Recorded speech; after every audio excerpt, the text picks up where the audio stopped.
ಅಲ್ಲ ನಮ್ಮದೇನಂದರೆ ಈಗ ಈ ಕಳೆದ 10 ವರ್ಷಗಳಿಂದ B J P M P ಇದ್ದಾರೆ.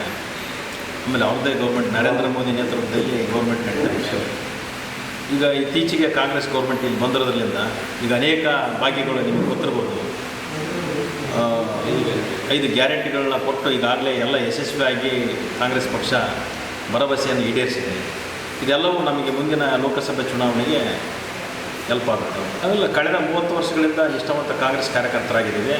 ಆಮೇಲೆ ಕಾರ್ಯಕರ್ತರ ಜೊತೆಗೆ ನಾವು ಯಾವತ್ತೂ ಇರೋದರಿಂದ ಕಾರ್ಯಕರ್ತರ ಕ್ಯಾಂಡಿಡೇಟ್ ಆಗಿ ಮತ್ತು ಮುಖಂಡರುಗಳ ಕ್ಯಾಂಡಿಡೇಟ್ ಆಗಿ MLAಗಳ ಕ್ಯಾಂಡಿಡೇಟ್ ಆಗಿ ಹೊರಹೊಮ್ಮಿದ್ದೇವೆ. ಹಾಗಾಗಿ ಈ ಬಾರಿ ಲೋಕಸಭಾ ಚುನಾವಣೆಗೆ ನಾವು ಕೂಡ MA LLB ವಕೀಲರಾಗಿ ಸುಮಾರು 25 ವರ್ಷಗಳಿಂದ ಸೇವೆಯನ್ನು ಮಾಡ್ತಾಯಿದ್ದೇವೆ.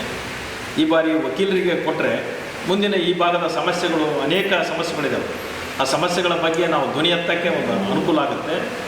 ಇಲ್ಲ ರಾಮ ಮಂದಿರ ಅಂದರೆ ನಾವು ಕೂಡ ಹಿಂದೂಗಳೇ. ಅವರು ಏನಂದ್ರೆ ಅದೊಂದು ಚುನಾವಣೆ ಗಿಮಿಕ್ಕಾಗಿ ಮಾಡ್ತಾಯಿದ್ದಾರೆ.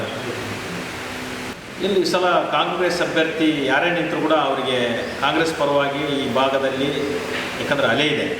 ಹಾಗಾಗಿ ಯಾರೇ ನಿಂತರೂ ಕೂಡ ಕಾಂಗ್ರೆಸ್ ಅಭ್ಯರ್ಥಿ ಗೆಲ್ಲೋದ್ರಲ್ಲಿ 100ಕ್ಕೆ 100 ಈ ಸಲ MP ಕ್ಯಾಂಡಿಡೇಟ್ ಬಳ್ಳಾರಿಯಿಂದ ಕಾಂಗ್ರೆಸ್ ಅಭ್ಯರ್ಥಿ ಆಗ್ತಾರೆ ಅಂತ